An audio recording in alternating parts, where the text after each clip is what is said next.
S-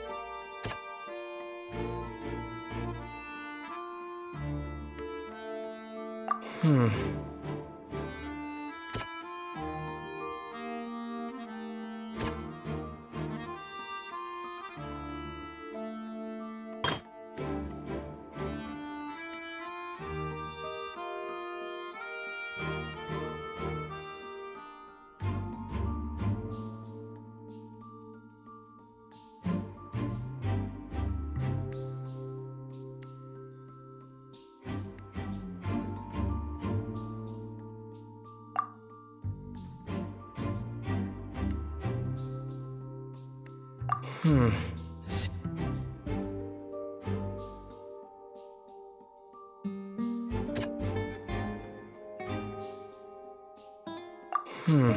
S-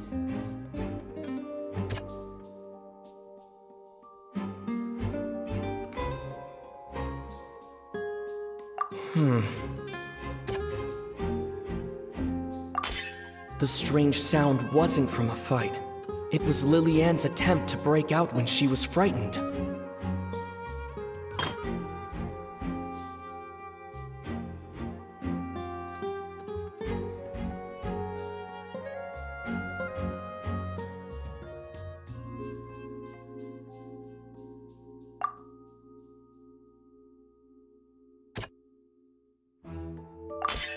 The flower vase was not broken to cover anything up, but was smashed during the struggle between Lilianne and Cowell.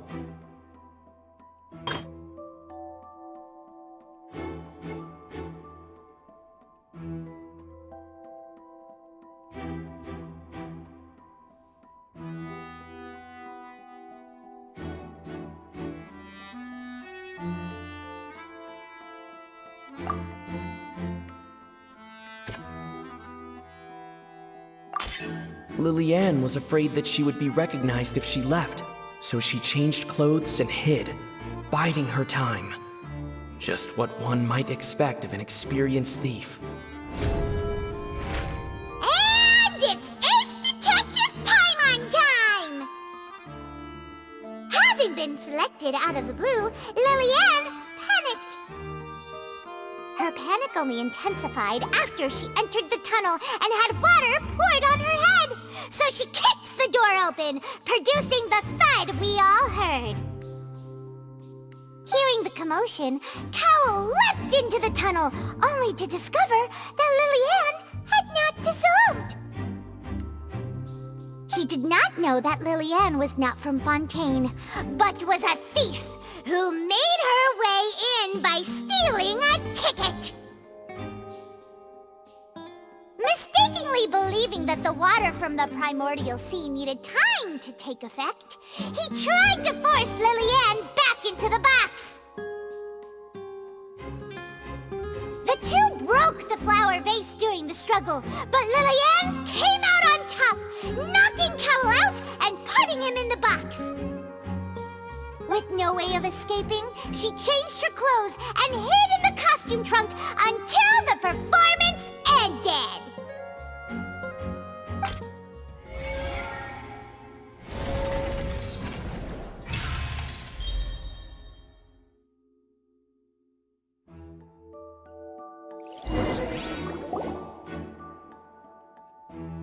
She knew that she would have to go through guard inspection if she tried to leave afterward. So, she has been trapped in the Opera House these last 2 days. She had already become desperately hungry by the time we were chatting over macarons. So, she swiped 2 of them right under our noses. Talk about a sneaky thief. At this point, all the events that happened in the tunnel have now come to light. Ah, so that's the whole story. Bravo! Bravo! Now then, Lady Farina, do you wish to speak against the defense's statements? Please answer the question, Lady Farina. Also, if I may add, the trial has not yet ended. As such, I request that the prosecution not leave the room before the proceedings have concluded. What What, are you reading my mind now? No, I have no further arguments. I admit defeat. But really, could you at least have left me with some dignity? Wow, look at that! She's like a deflated balloon now. If there are no objections, then as the Chief Justice of Fontaine, I shall once again repeat the full sequence of events. The actual perpetrator of the serial disappearances, Cowell, selected his next victim from the audience reservation list. With some modifications to the selector, he could ensure that the pre-selected young woman would be chosen. To cover up any evidence while committing the deed, Cowell thought of allowing the water tank to fall, which would conceal the water left behind after the young woman was dissolved. He also tampered with the rope suspending the water tank, using the fireworks at the end of the performance to cause the tank to drop and hide the watermarks. He poured the water from the primordial sea into a balloon during the preparation of the magic box and stuck it to the box's lid. Finally, he passed the prepared hook on a rope through the gap in the magic box's door when bringing the young woman to said box. When the magic trick officially began, the box containing the woman was lowered into the tunnel, tightening the hook rope and bursting the balloon containing the water. If all had gone to plan, the young woman would be dissolved at this time. However, Lillian was not from Fontaine and thus fled the box with a loud noise. Realizing that there was trouble, Cowell entered the tunnel and met Lillian. Thinking that the waters had not yet taken effect, he decided to proceed. However, his opponent was more capable than he thought, and he was overcome, knocked unconscious, and placed into the magic box, and thus became his own final victim. Lillian, according to her own statements, then changed clothes and hid until the performance ended, before hiding in other parts of the opera house. As for Linny, he was in the underground structures within the opera house, and was thus ignorant of these happenings. From this reconstruction of events, we can conclude that Linny, the accused, is in fact innocent. Amazing! While there is much in Linny and Lillian's conduct that should still be investigated separately, this case at least can be handed over to the Oratrice to make the final decision.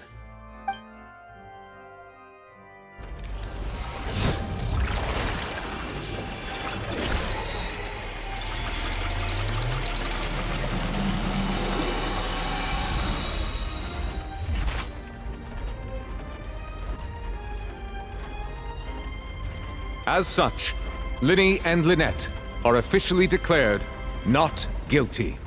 Victory for Ace Detective Paimon! Great work, partners. Thank you all. Thank you so much. Next, I think we deserve an explanation, Guard Vaughn. How did you find the water from the primordial sea in Linny's baggage? Right! Your discovery caused me to make a serious mistake, you know. Or was that not a discovery, but false evidence that you dared to bring before this court? I suspect that the accomplice mentioned in Cowell's notes was not Linny, but you, yes?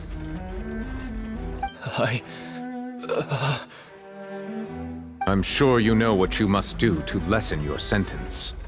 Speak quickly! Unless you want to earn yourself a one-way ticket to Coupon Town. I was just following orders. We were supposed to place blame for the serial disappearances onto Linny, and thus cause suspicion to fall on the Fatui. The higher-ups said this was the best opportunity to do so. And now that your plan has fallen through, and the secrets of the water have been revealed, you have become a liability to said higher-ups, yes?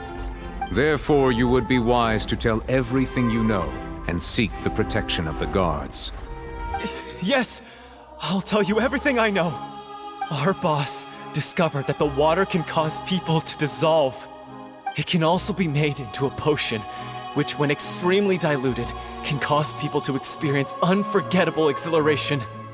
We've been in this business for a while now, and have made decent mora off it. The disappearances were also the boss's idea.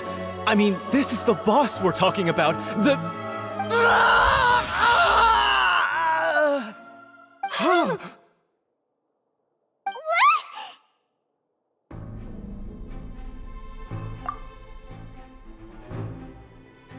And now he can no longer talk. Such ruthlessness.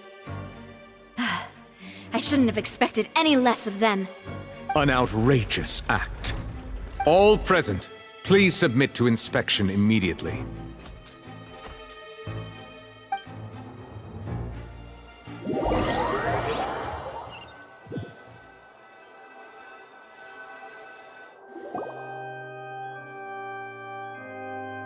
So, we're just going back now? That's true, but... Traveler, Paimon! Please wait. Lenny... I know you may not want to speak to me right now. Maybe you don't even want to look at me. But still, let me thank you again for defending me to the end, even after you learned that I'm a member of the Fatui.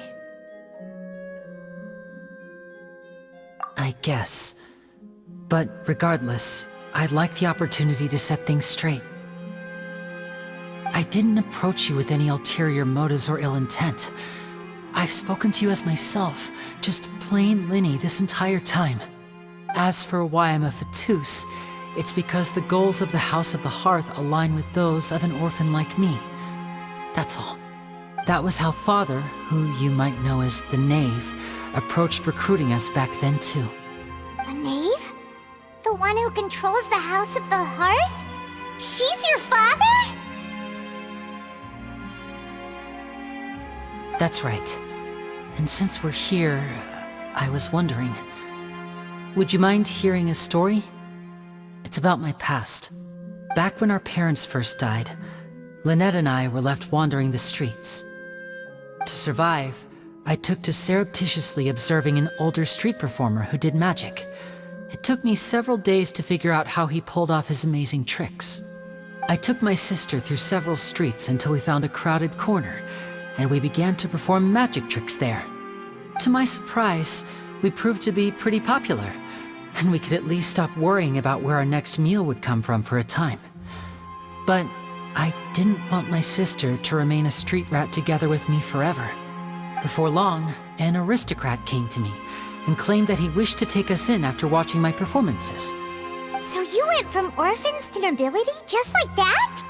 That was how we felt at first too. As if fate was on our side and we could say goodbye to those painful days. But I gradually discovered that while we were called foster children, he was really after my talent for magic tricks. He would constantly take me to all sorts of banquets to garner attention, which he would then use to expand his social circles. That doesn't seem too bad either. Better than roaming the streets at any rate. It took a while for me to realize just how dark his heart really was. After one particular performance at a banquet, I discovered that Lynette was not on the same return vehicle as me. I waited a long time after we returned home, but she did not come back. I went to that noble's bedroom and asked him about her whereabouts. The answer he gave me was, she caught the eye of the most eminent person at the banquet, so I sent her over as a gift. I mean, you'll be able to perform your magic regardless of who your assistant is, yes? Oh no.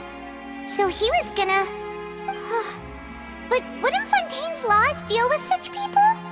As far as outsiders are concerned, this is a relationship akin to adoption or foster care, and they have their ways of escaping the eye of the law. I managed to ferret out the location of the mansion of that so-called eminent person and hurried through the night. But by the time I leaped over the walls, avoided the guards, and made my way in, all I saw was the moonlit ground covered in blood, and the knave standing there in the darkness. So, she'd already taken care of that guy. That's right. She had rescued my sister before she could come to any harm, and had even discovered several girls hidden in a basement, all of them orphans. Father, I mean the knave, might have seen something in me, and so she made me an offer. The House of the Hearth welcomes you, for your interests align with ours. Here, none will ever betray you. Indeed, betrayal shall never be permitted here. I was hesitant to trust her. I mean, I had just been betrayed by nobles. But she was also quick to destroy the noble who had taken us in at first, giving us back our freedom. Oh, so that's how the two of you joined the House of the Hearth. She has her own plans. She has gained permission from the Tsaritsa to first use the Gnosis' power once she obtains it. She plans to use it to find a way to break the prophecy and save Fontaine. So, she believes in that prophecy too? That's right. The whole House of the Hearth is currently working to combat that crisis.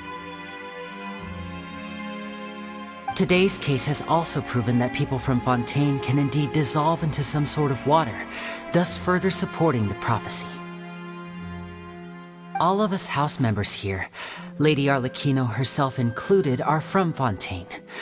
We won't give up on defending our homeland. To us orphans, the only connection we have left to this world, apart from our family, is our homeland. So, from small deeds like distributing magic pockets to huge schemes like stealing a Gnosis, everything is aimed at dealing with that prophecy. It's all right. I understand. The only thing I can do is relate all this to you. I just hope you can understand that even as a member of the House, I have never stopped making my own decisions, and that I believe what I'm doing is right. If you should need anything at all in the future, feel free to find me. I will do my best to help you, as plain Linny.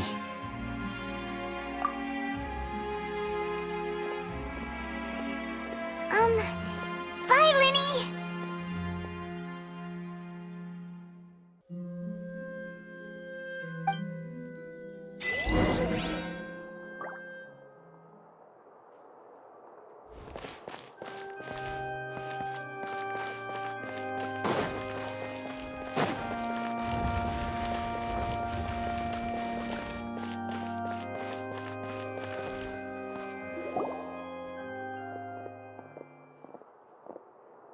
Hey there! What was with the disappearing act you pulled right as the trial ended? Were you looking for us, Navia? Well, this whole thing isn't exactly over, is it? I do feel that we're getting closer to solving the serial disappearances case, though. Don't you think so, too? Huh? What's wrong, my dear partner?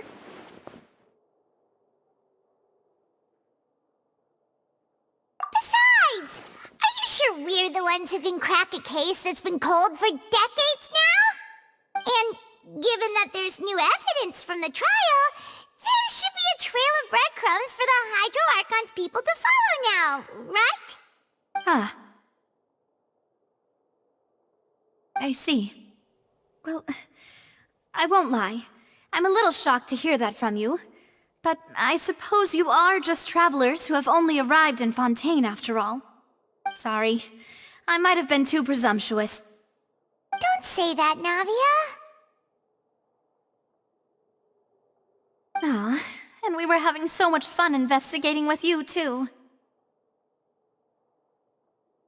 It was like having new waters flowing into a stagnant mire, causing new hope to spring forth, and the reflection in the murk to become clearer.